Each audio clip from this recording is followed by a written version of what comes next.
কালো সোনালি ড্রেসে জয়ার ঝলমলে উপস্থিতি আবারও সবার নজর কেড়েছে। সম্প্রতি প্রকাশিত ফটোশুটে দেখা গেছে তিনি কালো পোশাকের সঙ্গে সোনালি কারুকাজ করা ক্যাপ জ্যাকেট পরে ক্যামেরার সামনে হাজির হয়েছেন। সিঁড়ির ধাপে বসে বা হেলান দিয়ে আত্মবিশ্বাসী ভঙ্গিতে দেয়া প্রতিটি পোস্ট যেন ভক্তদের জন্য নতুন এক ফ্যাশন স্টেটমেন্ট।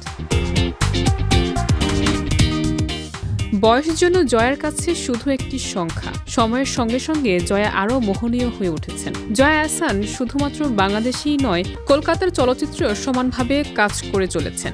অভিনয়ে তিনি পেয়েছেন একাধিক জাতীয় চলচ্চিত্র পুরস্কার, পাশাপাশি সীমান্ত পেরিয়েও অর্জন করেছেন ব্যাপক জনপ্রিয়তা। ফ্যাশনের ক্ষেত্রে নতুন স্টেটমেন্টের মাধ্যমে তিনি নিয়মিতভাবে ভক্তদের আলোচনায় থাকেন।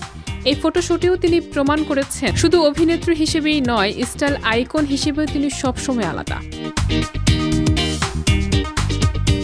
ছবিগুলোতে তার আত্মবিশ্বাসী উপস্থিতি এবং পোজের সুরলিপি স্পষ্টভাবে দেখা যাচ্ছে।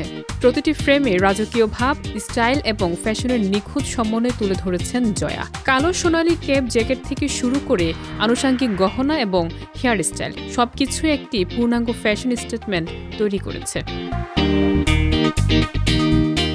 ফলে নতুন এই ফটোশুট জয়া আহসানের ভক্ত এবং ফ্যাশন প্রেমীদের জন্য এক আনন্দদায়ক ভিজুয়াল উপহার হিসেবে ধরা দিচ্ছে। তার স্টাইল, আত্মবিশ্বাস এবং অভিনয়ের সঙ্গে সঙ্গে ফ্যাশনের প্রতি দক্ষতা আবারও প্রমাণ করল যে জয়া আহসান এখনও সময়ের সাথে তাল মিলিয়ে ফ্যাশন ও বিনোদনের জগতে তার আলাদা স্থান ধরে রেখেছেন।